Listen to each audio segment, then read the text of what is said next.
Alrighty, welcome back to Shop and Ball. I am Aaron Chow, accompanied by my co-host John Harris, as always, and we are back today to go over the NFC West and share our top 10 wide receiver rankings heading into the 2024 season.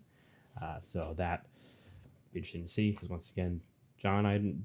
At least I know John just saw mine, but once again, very fresh reactions we'll get in regards to that, and I'm sure be interesting to see hear their feedback because everyone's got their own opinions, especially wide receiver wise as well.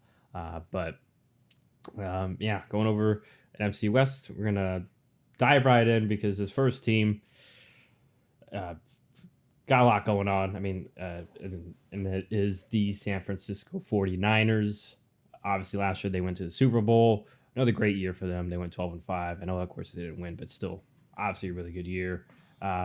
In terms of losses over the free agency or over the offseason, they lost quarterback Sam Darnold, a couple of edge rushers, and Randy Gregory, Clelin Ferrell, and of course Chase Young, who they traded for at the trade deadline last year. Lost longtime defensive tackle Eric Armstead, as well as former first-round draft pick Javon Kinlaw, and then also another depth defensive lineman in Sebastian Joseph Day. Then in the secondary, they did lose Isaiah Oliver, the cornerback, and safety to Sean Gibson in free agency.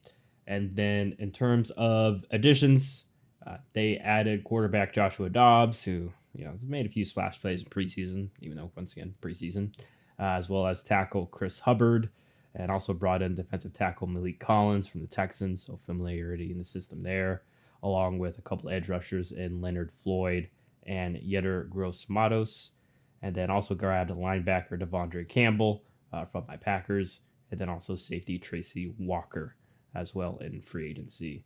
And then draft-wise, they grabbed wide receiver Ricky Pearsall out of Florida, and then cornerback Renardo Green out of Florida State, and then in the third round, grabbed offensive tackle Dominic Pooney, which I'm pronouncing that correctly, out of Kansas in the third. So I'm going to throw it over to you, John. I guess just a lot of question marks around this Niners team, especially with the Ayuk situation going on as of right now. And then very quietly, too, Trent Williams also kind of going through a holdout contract-wise as well. So what are your thoughts on the Niners and how this whole offseason might impact their regular season?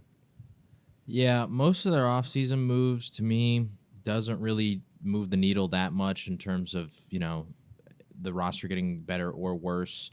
I do think some of the defensive line losses did hurt to see. Armstead, obviously, he's been like a really key piece for them for a long time. Javon Kinlaw, you got him to, try and be that partner in crime with Armstead, and he was solid, and you lose him. Then, obviously, they made the trade for Chase Young. He was, somewhat productive during his time there. So you lose a couple guys, but you also, bring in some decent replacements, specifically on the edge, like Leonard Floyd. So it'll be interesting to see how the Niners' defensive line looks coming into this year, especially the interior of that line, because it felt like it's really been such a strong suit for them for so long. And now, obviously it's still strong when you have a guy like Javon Hargrave, but what do the other options look like? Malik Collins, a solid veteran, played for the Cowboys, but has never felt like he was necessarily like as good as maybe some of the guys that they've lost over the past couple of years. So I don't know. We'll see. At the same time, it's not like he necessarily has to do a ton because you got Nick Bosa, you got Javon Hargrave. Once again, you add Leonard Floyd on the other edge.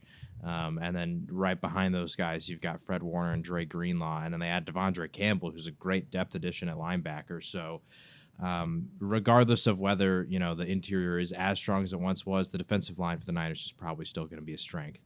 Like I said, that's probably the only real notable piece that I really wanted to talk about in terms of, their offseason moves, because other than that, it feels like the big storylines are, like you said, the Ayuk and Trent Williams situations. Can they figure this out?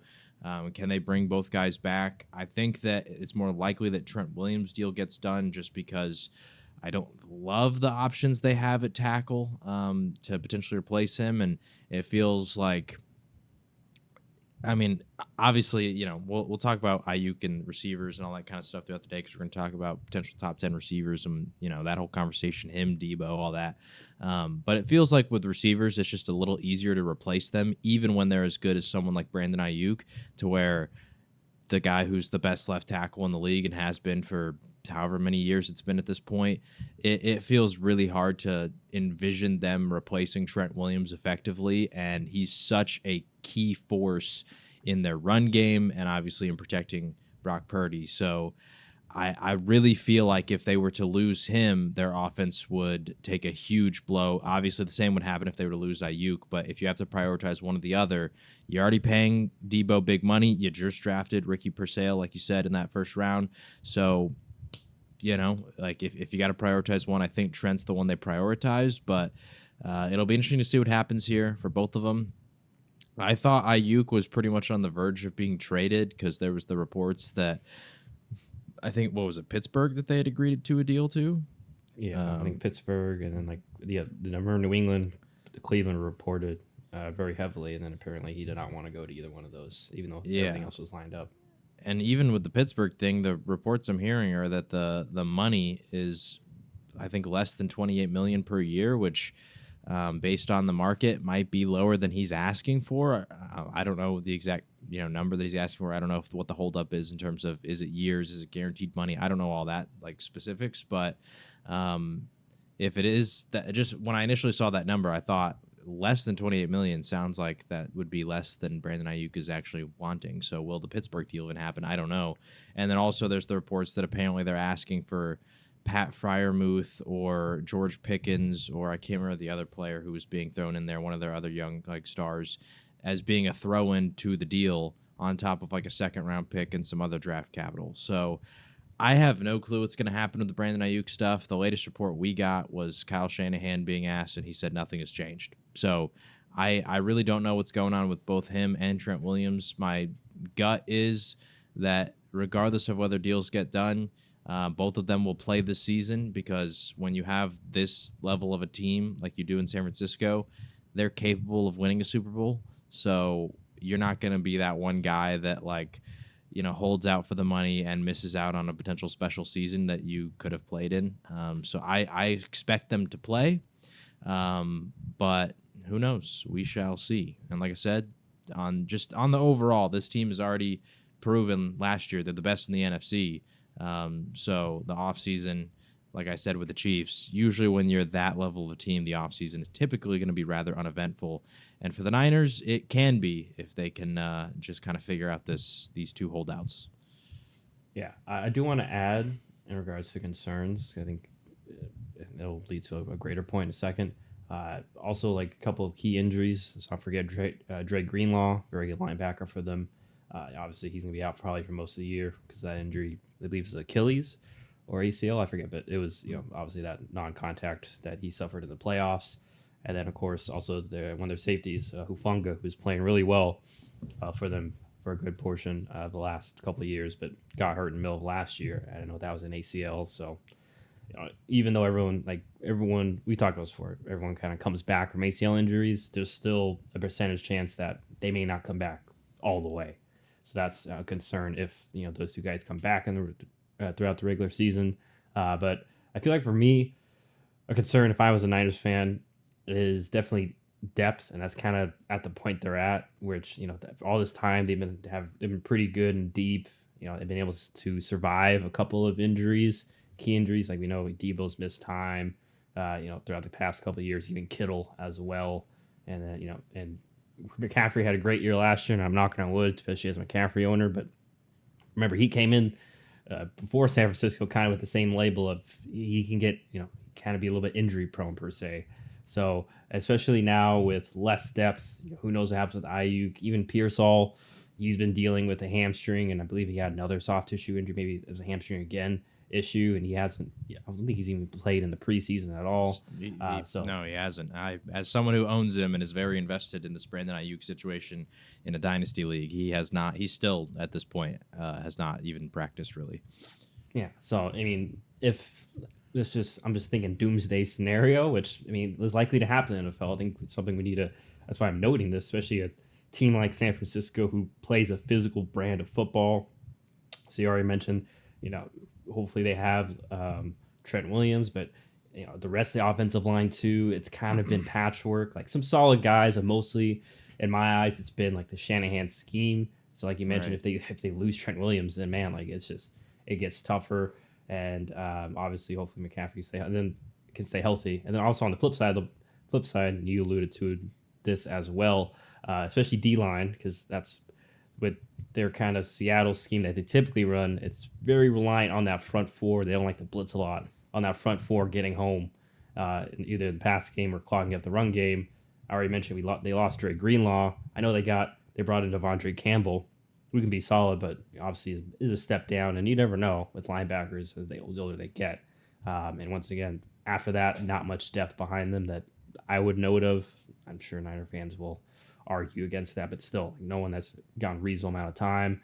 And then especially on that front four, though, like you mentioned, outside of Javon Hargrave, okay, Malik Collins, but may have some familiarity with the system, but then who's after him? And then same, especially with the edge rushers, though, because in previous years, they've always kind of had a couple guys behind Bosa and, insert other defensive end here for Pitters Gregory slash Chase Young. And then the last year, I think Floyd will be solid, but once again, after him, like Yetur Gross-Matos, still, like, he's kind of saw why it didn't work out with the Panthers. Maybe it'll work out here, but still kind of a raw project. And then even then, who's after that? Like, no offense to Robert Beal, I'm looking at their unofficial depth chart on their site. Don't really know much about Robert Beal Jr., but I don't think he's going to put in as much impact as some of these other depth guys they've been relying on.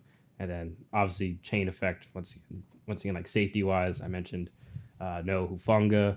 I know Odom and Jair Brown kind of held it down last season, but another offseason of teams kind of figuring it out. New defensive staff in as well for them, or they brought in a Staley and such. So a little bit because they did lose. They had Raheem Morris, right? Or is that the Rams? I think the Rams had Raheem Morris. Excuse me.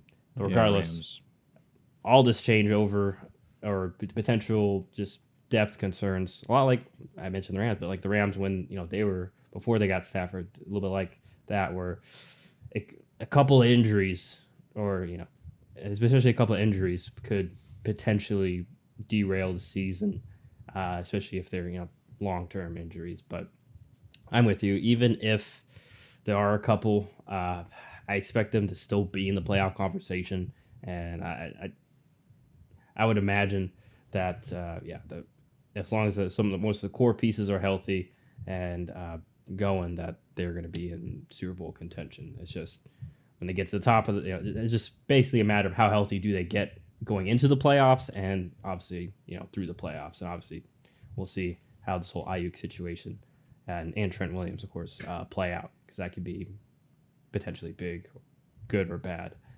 depending on how it goes. So we'll see how the Niners deal with that, and what will happen with our luck here at the podcast. Ayuk's can be like traded tomorrow or get an extension or something. So this will kind of be for not that concern, but we'll see how the Niners fare.